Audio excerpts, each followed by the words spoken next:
Good evening, everyone, and welcome to the Junius Maltby channel.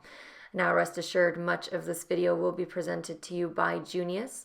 I thought I'd hop on here really quick and give a brief introduction as to what it is that we are going to be presenting and what it is we are doing here. Now, Junius and I were incredibly fortunate, and I'm telling you, we are still speechless about it. There are no words to describe, and you will see why that is in this video, as well as in other videos that we will be presenting throughout what's left of this year and well into 2021. So aside from the normal news broadcasts that we share and discussions that we have on this channel, we wanted to return to some of our roots and provide some coin videos. Whether it be history or reviews, we were sent quite literally a treasure chest by a very close friend of the channel and somebody that Junius and I both admire, and a person that we hold dear, very dear to our hearts. And for that, we truly thank him. Now, this package arrived, and not just Junius, but Elf. I mean, it was quite literally the coolest package we have ever opened, and we are so humbled to have received it. And you will see the contents of this package as we unbox all of this and share the contents with you all throughout the year and on this channel. So at this time, I am unsure if we can reveal who the person is that sent us this package, but if he gives permission to provide at least his username on here, we will certainly let you all know. This is a person who, if you ever see him in the chat, talk to him. You will not walk away without your IQ raising just a little bit. So without further ado, here is Junius, and he's going to be talking to you about one of the contents that arrived to us in this package from our dear friend. I really don't know where to begin. This gift, because that's what this is, it was a gift to not only us, the Junius Maltby channel, but to everyone out there. This was a way for the giver of this gift to not only show us support for the channel, but to give us an opportunity to showcase many different pieces of history and coinage history to better tell the story of sound money and all of the things we enjoy discussing and value here on the Junius Maltby channel. And one thing that I realized in handling some of these, and I'll get to this coin in a minute, and actually this coin helped trigger some of these thoughts because, as you can see, it's over 400 years old, is that you and I, myself, we're all going to pass away. You know, we're only here for the span of a human life, not very long. It's just a whisper. It's like a vapor. It's gone. And that led me to realize, because many of these things in this treasure are much older than myself or multiple generations added up. There's some Roman coinage we're going to look at and items. And if you think about it, I'm just a steward, a caretaker, a custodian of this small little miniature museum. And it will be my duty to care for them, preserve them, keep them in their capsules, use them here on the channel to show you and others and broadcast the stories behind each coin, how they tie together, how they weave this tale of both humans and sound money dating back over 2,000 years. And we will generate a multitude of discussions and dialogues because of this gift. So again, I'm just the custodian. I'm the little museum keeper. You know, I sweep the floors, take out the trash, and make sure these are protected for the time being while they're in my care. And again, this is a long intro because this is just the beginning. This is just the introduction to this collection, to the items we're going to discuss. And it was important to share this part of it with you, especially the idea that we really don't own these things. They just they find us and then they pass through us. It's like a brief stop off on their timeline, on their journey. these coins end up in our care for just a temporary period of time before they move on to the next individual. And this coin here, I can assure you, knowing where it was minted, the nation it came from, everything about it, it's likely been through its share of hell and seen and heard things that we can only possibly imagine. So let's get into it. What is this? This is the first coin, perhaps one of the most special pieces. It's not the oldest in the collection, but it definitely is the coin that I wanted to start with because of how important, how rare it is. And when I go back and look at the videos I've done over the years, the story of the dollar, the word dollar, has always been fascinating to myself. The origins of that unit, that currency that we use today in America, and the name itself, its origins. As you know, I've covered it a couple of times in the past, and often my favorite coins in history have been linked to its genealogy, its lineage, and I'm sure many of you are familiar with it. Well, it dates back to the Joachimsthaler, the Thalers, minted in Germany, and that is where essentially this coin and the silver from it originated. Now this is a 1601 German Saxony 1 Thaler large silver coin. It's roughly the size of a US silver dollar, as you can see the comparison there. It was minted in Dresden, Germany in the year 1601. Now Jachymov is the modern Czech name of Joachimsthal in German. Jachymov, the Czech pronunciation, I'm probably not doing well, until 1945, also known by its German name of Sankt Joachimsthal, or Joachimsthal meaning St. Joachim's Valley, German for Thal, or Thal in modern orthography. It's a spa town in Karlovy Vary region of Bohemia, Czech Republic. It's situated at an altitude of around 733 meters, or 2,405 feet above sea level, in the eponymous St. Joachim's Valley in the Mountains, close to the Czech border with Germany. Now, why am I telling all this? What's important about this is the silver Joachimsthaler coins minted there since the 16th century became known in German as Thalers for short. If you've gone back and seen those videos, we've covered this information in the past.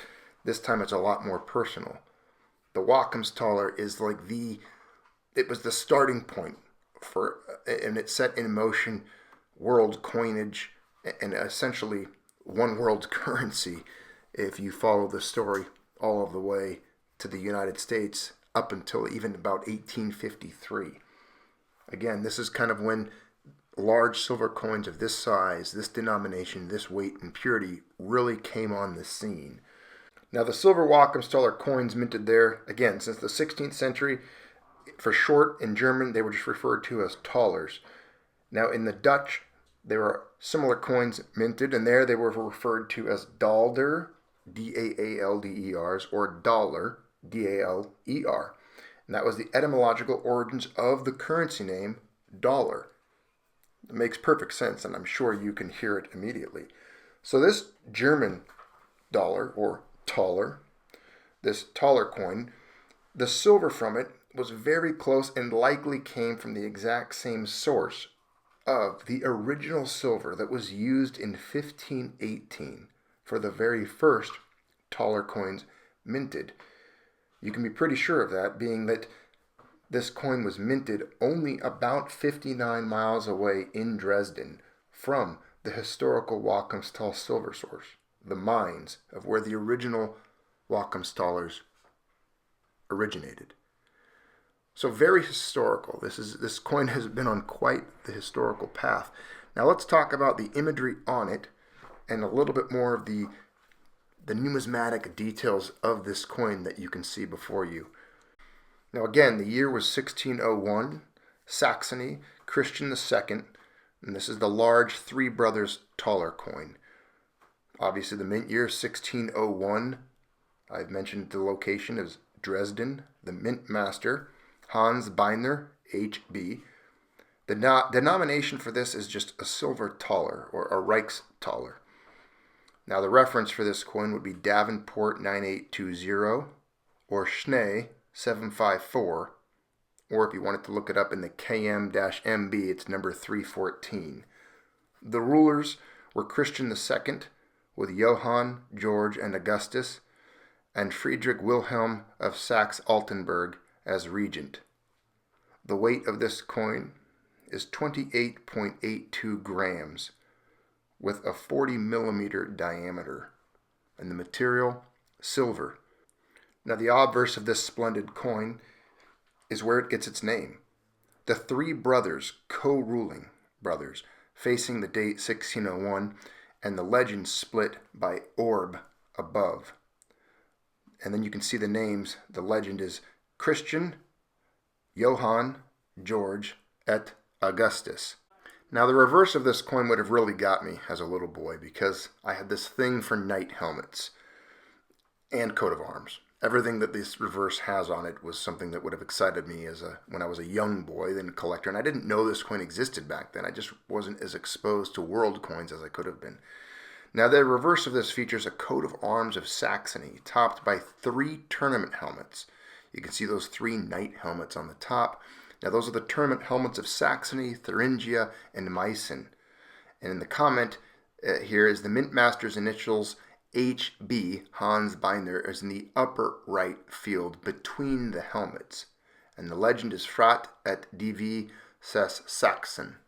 Now something to note here, the 1601 German Saxony Thaler Three Brothers coin that you see here is the rarest year of the years of the mintage from 1592 until 1601. As the eldest of the 3 brothers, Christian II assumed the regency of the Electorate of Saxony, then a part of the Holy Roman Empire, on the 23rd of September 1601, when he turned 18 years of age. Now this Thaler was issued under the regency of Friedrich, German Friedrich, Wilhelm I, and it depicts these 3 brothers. Again, their names Christian II, John George, and Augustus. They were under his wardship until 1601. Now their Albertine line was founded by Albrecht the Courageous, who was a grandson of Friedrich, Margrave of Meissen, and Thuringia. Friedrich's grandsons, Ernst and Albrecht, divided the family property in 1495 into the Ernestine and Albertine lines, with Albert obtaining Meissen and Osterland in what later became the Kingdom of Saxony. Now this young man, Christian II, was born in Dresden on the 23rd of September, 1583. He died in Dresden the 23rd of June, 1611. The Elector of Saxony and a member of the House of Wettin. He was the eldest son of Christian I of Saxony and Sophie of Brandenburg. Christian succeeded his father as Elector of Saxony in 1591, with only 8 years. For this, his kinsman, the Duke of Friedrich Wilhelm I of Saxe-Weimar, assumed the regency of the electorate until 1601, when Christian was declared an adult and began his government. In the course of the event that eventually led to the 30 Years' War, his refusal to stop the union of Oberhausen deepened the division between the Protestant German states. In Dresden, on the 12th of September 1602, Christian married with Hedwig, daughter of the King Frederick II of Denmark. This marriage was childless. Without direct heirs, on his death, his brother, Johann George, succeeded him as elector. Now these are the young boys that you see on this coin. The 30 Years' War lasted from 1618 to 1648, starting as a battle among the Catholic and Protestant states that formed the Holy Roman Empire. However, as the 30 Years' War evolved, it became less about religion and more about which group would ultimately govern Europe. The 30 Years' War was a war fought primarily in Central Europe, one of the most destructive conflicts in human history. It resulted in 8 million fatalities, not only from military engagements, but also from violence, famine, and plague. The war was instigated by the election of Ferdinand II as Holy Roman Emperor a staunch Catholic who tried to impose religious uniformity on his domains. In response, the Protestant states of northern Germany formed the Protestant Union to defend their interests. Tensions grew until the defenestration of Prague in 1618, when Bohemian Protestants threw the emperor's representatives out of a window. The Bohemians then elected the Protestant Frederick V, Elector Palatine, as the new king of the Kingdom of Bohemia. The Catholic states of southern Germany, led by Bavaria, formed the Catholic League to help the emperor restore his authority in Bohemia. The Bohemian Revolt was crushed in the Battle of White Mountain in 1620, and the Protestant Union dissolved in 1621. Protestant resistance was crushed at the Battle of Stadtlohn, 1623, ending the Palatine phase of the 30 Years' War. The decisive Catholic victory would not last, as other Protestant countries entered the war to defend their brethren in Germany. Protestant Denmark intervened unsuccessfully in 1625 and 1630. The Protestant cause was then taken up by Gustavus Adolphus, King of Sweden, with the financial support of France. Although the Bourbon kings of France were Catholic, their main rivals for European leadership were the Habsburg rulers of the Holy Roman Empire and Spain. Initial Swedish successes brought them deep into Catholic territory in southern Germany, but Swedish fortunes ebbed after Gustavus Adolphus was killed at the Battle of Lutzen in 1632. France then entered the war directly on the Protestant side in 1635. What had begun as a rebellion against Habsburg's authority in Bohemia had expanded into a general European war. The 30 Years' War devastated entire regions, resulting in high mortality from hunger and disease. Campaigning armies and mercenaries funded themselves by looting or by exacting contributions from the inhabitants of occupied territories, imposing severe hardships on the populace. The war also bankrupted most of the combatant powers. Finally, the exhausted combatants negotiated the Peace of Westphalia in 1648, putting an end to the overlapping conflicts. The rise of Bourbon France, the curtailing of Habsburg ambition, and the ascendancy of Sweden as a great power created a new balance of power on the continent. The Dutch Republic also secured Spanish recognition of its independence after an 80-year revolt leading to the Dutch Golden Age. This coin, the Three Brothers Thaler, as you can see, contains a vast amount of history, both as far as it goes with Europe, the individuals featured on the obverse here, these three brothers, especially Christian and John George, whose actions or inactions may have helped lead to the 30-Year War that essentially destroyed Europe for quite some time. The coin itself, its weight, its size, its very name, changing coinage and money for the next 400 years. The origins of its name still being used every single day as we refer to the dollar, and everyone talks about the dollar. Well, here you have the dollar as it was, as it originated. The genealogy, if you can call it that, of the very currency we use today dates back to the silver from these mountains where this coin comes from, and the name itself, Thaler, from Joachimsthaler. So there you have it. We will start right here as we introduce you to an amazing collection of coins and artifacts spanning the course of human history as it relates to the discussions we hold here. Money, sound money, economics, and of course, the role all of it plays in human existence. So thanks for tuning in tonight to the Junius Maltby channel. Appreciate you being here, for your support. Please like the videos and share them. And throw an appreciation, a thank you comment down below for the benefactor, the individual that passed these items on to us, to allow us to share them with you so that we can be stewards and protectors of them for the time being. Until next time, thanks for tuning in to the Junius Maltby channel.